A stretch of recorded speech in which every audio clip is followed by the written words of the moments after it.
Good afternoon, my 6 subscribers. Yeah, we got a couple more, but I'm going to try and keep this video as little about me and my channel as possible. As many of you might have heard, Mr. Ross Perot passed away this morning. He was 89 years old, and he was one of my personal role models, and I figure I should make a scenario breaking away from my alternate election series to honor him. That and this scenario has been requested. So the scenario I'm going to be doing is, what if Ross Perot never dropped out in July? And for the sake of his, let's just say, his spirit, I'm going to try and make this a scenario where Ross Perot gets elected. Now, this is not going to be really realistic. If the only way this could have happened if there were two much weaker candidates, maybe Jerry Brown and Dan Quayle. Actually, I'm going to do that. Yeah, this is going to be an alternate history video. So basically, in this scenario, let's just say President George H.W. Bush, due to health issues, can't campaign in 1992 for re-election. So Dan Quayle campaigns in his place. And let's say that Bill Clinton, something happened to him. He was involved in some bad stuff that he shouldn't have gotten into, and he goes away, and Jerry Brown wins the Democratic nomination. So what would this look like? So first off, Ross Perot is going to win the state of Maine. That was his closest state. And then he's also going to win New Hampshire, that they really like independence up there. He's going to win Vermont because at this time Vermont was a swing state. It was going away from the Republicans, but it wasn't quite cozying up to the Democrats. It was also a kind of an independent state like New Hampshire. Um, Going to the west, Ross Perot would win Oregon and Washington. Again, two major swing states, two states that I believe he could have won. He made Oregon a bit close, but the state he really made close was California. But I'm not sure if it would go to him since Jerry Brown's on the ticket. However, at this time, California was still a Republican state. In our timeline, Ross Perot split the vote, and that caused it to go to Bill Clinton. But yeah, I think it would go for the independent this time around. So would Alaska, and I think Hawaii would go for Jerry Brown. That's just too liberal of a state even back then. Ross Perot would win Nevada. He'd win the Sun Belt. If this scenario is working, having to give him the state of Utah, his home state of Texas, Oklahoma, Arkansas, assuming, yeah, Bill Clinton is nowhere to be found in this election because Ross Perot is a Texan. He has the appeal to the big oil industries around here. So I'm also going to give him the state of Kansas. I'm going to give him the state of Idaho too. It all depends on how bad things are. Ross Perot almost won Montana in our timeline, so I'm going to give that to him. I'm going to give him the state of North Dakota. However, the state of South Dakota would be much closer. It would be more conservative, but I still think I'm going to give it to him. Let's see, Minnesota, safe Democratic at the time. Indiana, Dan Quayle's home state, he'd win it. Come on. West Virginia, I can see this going for Ross Perot just because Jerry Brown is such a far left Democratic candidate, and the coal industry would not like that. And sorry, something went on in the background. I don't know if you could hear it. Sorry. DC would go for Jerry Brown though. Safe, very liberal state. The state of Iowa, I believe Ross Perot could appeal to the farmer population. And in this election, voter turnout would have to be very low. Ross Perot would also have to appeal to the workers. He would really have to push things, and keep in mind he never dropped out in this race. He keeps pushing his agenda, keeps pumping up ad campaigns. So he would also have to win.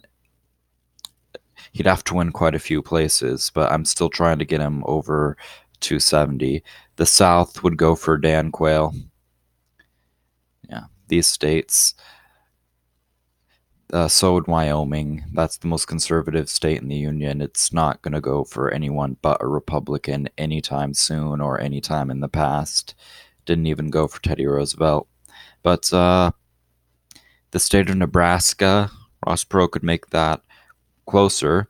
And I think this was around the time they split their electoral votes.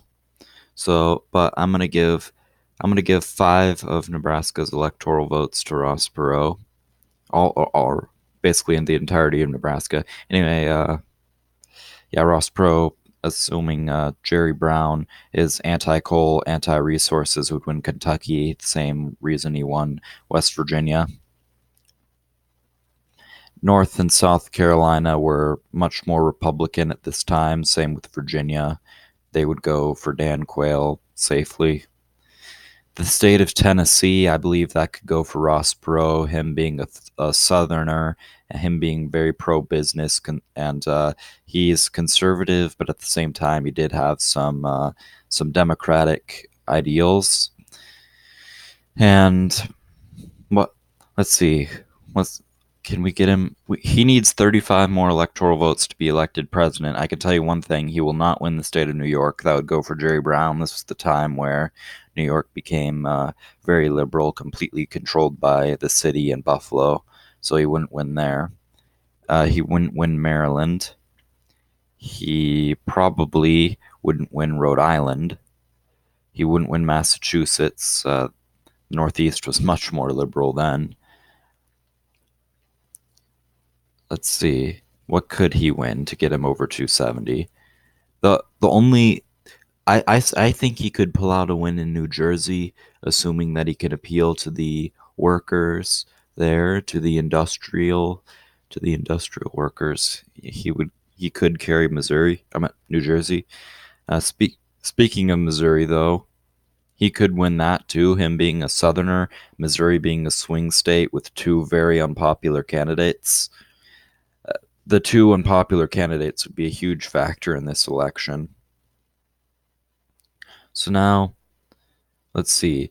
I think Florida would. Let's see. I think Florida, under the right circumstances, would go for Ross Perot, pushing him over the top. Uh, Ross Perot could also win the state of Georgia, and being a Southerner. The state of Illinois, that was becoming more to the left. It was bordering Dan Quayle's home state, but I don't think he could have. You know, Jerry Brown would win Wisconsin. That was a very liberal state, won by Michael Dukakis. I think Jerry Brown could win Illinois too if he turns out the minority vote, especially around Chicago. They'd probably go for him. Dan Quayle, I don't think he'd win. I don't think he'd win Connecticut. I think I think that Dan Quayle could.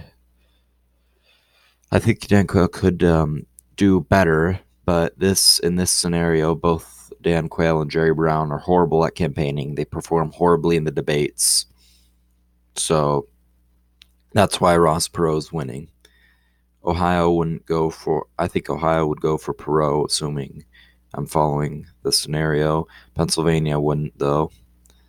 It would go for Jerry Brown narrowly, and Delaware would narrowly go for Jerry Brown. I see Brown as picking someone like Joe Biden or like that to be on the ticket because Joe Biden tried running in 1988. So yeah, this is my final scenario. Ross Perot is elected president. If you'd like me to elaborate on the consequences of this, I might do that in a future video. I just need a comment or two that tells me that you'd like to see it, because that is something I'd like to do. So yeah, this is the final map for today. I send my condolences to Mr. Ross Perot and his family. Um, yeah, I hope this is a good way to memorialize him. So I'm Emerald Green Eye. Thank you for watching.